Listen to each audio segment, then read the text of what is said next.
एक बार ट्रेन से एक माँ और बेटी जा रहे थे। छोटी सी बच्ची है और भी कई लोग हैं, सब बैठे हैं।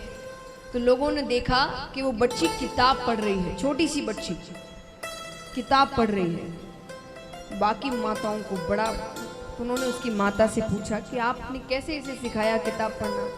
हमारे बच्चे तो फोन ही नहीं छोड़ते, आईपैड नहीं छोड़ते, दिन भर उसी में लगे रहते हैं, और वो किताब पढ़ रही है। हम भी उसे सिखा, बोले हमें पता है आपने सिखाया होगा कि किताब पढ़ना चाहिए, हम भी अपने बच्चों को बोलते हैं, पर वो तो मानते ही नहीं। उस माता ने जवाब दिया, बच्चे सुनते नहीं हैं, बच्चे देखते हैं। मैं उसके सामने दिन भर किताब पढ़ती रहती हूँ, इसलिए वो भी किताब पढ़ती। आप कितना ही बोलकर समझा दीजिए ये करो वो करो, लेकिन जब तक आप उन चीजों को अपने जीवन में लागू नहीं करेंगे, बच्चे कुछ नहीं सीखेंगे। क्योंकि वो जो देखते हैं वो ही सीखते हैं, सुनते नहीं है बच्चे। तो भगवान ने कहा कि जैसे सांसारिक चीजों में इतनी तुमने मर्यादा रखी है, सत्संग में भी मर्यादा रखो। कि अगर इतने बजे पूजा का नियम है तो आंधी तूफान आ जाए, इतने बजे पूजा होगी, कैसे भी होगी। फिर देखिए भगवान आपके कामों में कितनी मर्यादा रखेंगे कि अगर इतने तारीख पे आपका काम होना है तो उतने तारीख पर हो जाएगा। कितने भाई बहन हैं जिनको अगर कथा का निमंत्रण देने जाते हैं ना कि कथा हो रही है, तो वो पूछते हैं संडे के दिन आएंगे। संडे पड़ रहा है बीच में, उस दिन छुट्टी होती है, काम बंद होगा। घर में जब ब्याह शादी होते हैं तब दुकानें बंद कर नहीं जाते, 10-10 दिन तक जाते हैं कि नहीं?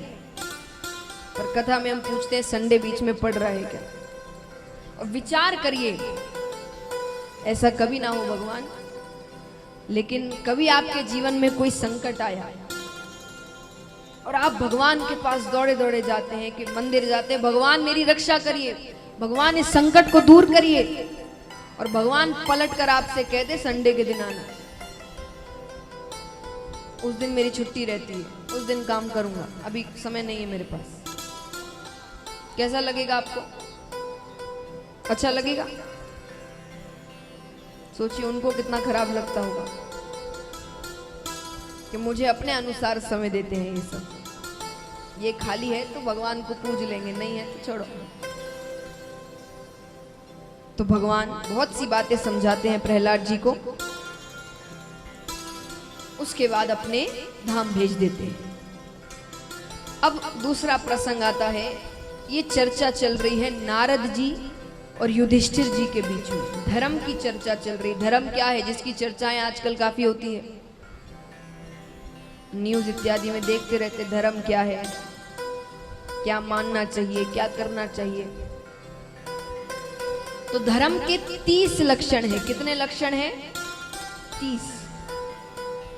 पर मैं आपको 5 लक्षण बताती हूं, सबसे महत्वपूर्ण, क्योंकि अगर ये शुरुआती 5 लक्षण आपने नहीं माने तो ऊपरा ऊपरी कार्य करने से कुछ नहीं होने वाला। क्योंकि अगर 5वीं मंजिल पे जाना है तो एक एक कर कर चढ़ना पड़ता है, सीधा 5वीं मंजिल पे नहीं कूद सकते हम, और कूदेंगे तो चोट ही लगेगी। तो धर्म में भी ऐसा ही है, अगर यही 5 लक्षण नहीं माने तो ऊपर ऊपर के लक्षण मानने से कुछ नहीं होने वाला। धर्म के 5 महत्वपूर्ण लक्षण कौन से? पहला लक्षण है सत्य, सच की राह पर चलो, जितना हो सके उतना सत्य बोलिए। देखिए कहने को मैं कह सकती थी कि हर बार सत्य बोलिए, पर मुझे पता यहाँ एक भी व्यक्ति वो मानने वाला नहीं। ऐसी बातें बोलना ही नहीं जो कोई करेगा नहीं, है ना? हम छोटी छोटी बातों पर झूठ बोलते हैं, जहां जरूरत नहीं वहां झूठ बोलते हैं। एक झूठ तो सबका यहाँ पर पक्का होगा, सबका। दिन में कितनी बार बोलते होंगे हम पता नहीं। किसी से मिलने जाना है, कोई समय बांध के रखा है कि इतने बजे मिलना है, और वो व्यक्ति उतने समय वहां पहुंच गया। अब वो आपको फोन कर रहा है, भाई कहां पर हो? मैं तो पहुंच गया। और हमारा जवाब क्या होता है? बताइए, हमारा जवाब क्या होता है? 1-2 मिनट में पहुंचे, बस रास्ते में ही है, रास्ते में। और असलियत क्या होती है कि घर से भी बाहर नहीं निकले अभी तक।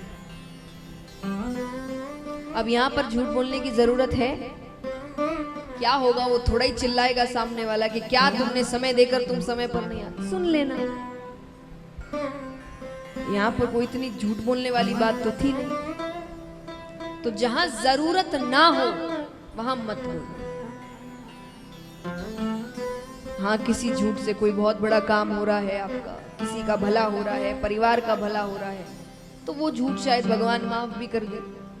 लेकिन छोटी छोटी बातों पर बिना मतलब के झूठ ना बोले।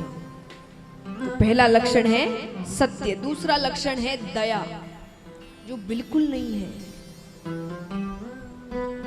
बिल्कुल भी नहीं है। हमारे सामने आजकल रास्ते में गलत कार्य होते और हम कुछ नहीं कहते, चुपचाप खड़े हैं, चले जाते हैं मुड़कर। चलिए, कई पहले तो मुड़कर भी जाते थे तो उसका तर्क देते थे कि भाई हम तो इतने दयालु हैं कि हमसे देखा ही नहीं जाता वो होते हुए। पर आजकल तो ऐसा भी नहीं होता, वहीं खड़े रहते हैं, देखते रहते हैं और साथ ही साथ एक और क्रूरता का कार्य करते हैं। क्या?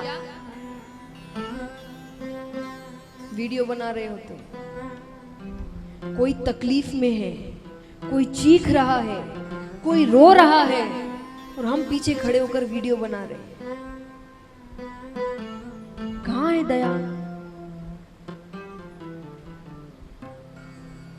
मैं किसी से नहीं कहती अपनी जान को जोखिम में डालकर किसी की मदद करिए, कोई नहीं करेगा, सबको अपनी जान प्यारी है। पर कई बार हमें पता होता है कि बस एक आवाज दे देने से वहां वो गलत कार्य बंद हो जाएगा, एक बार चिल्लाने से आपके।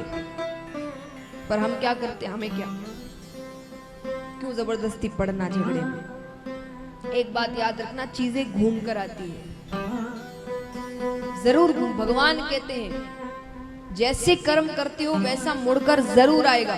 अब जरूरी नहीं कि जब किया तभी आएगा, 1 साल बाद, 5 साल बाद, 10 साल बाद आएगा, पर आएगा वो। और जब आपको किसी की मदद की जरूरत होगी और आपकी नजरें ढूंढ रही होगी कि जो सामने खड़ा है वो मेरी मदद कर दे, और वो मुड़कर सोचेगा मुझे क्या, क्यों जबरदस्ती किसी और के झगड़े में पड़ना।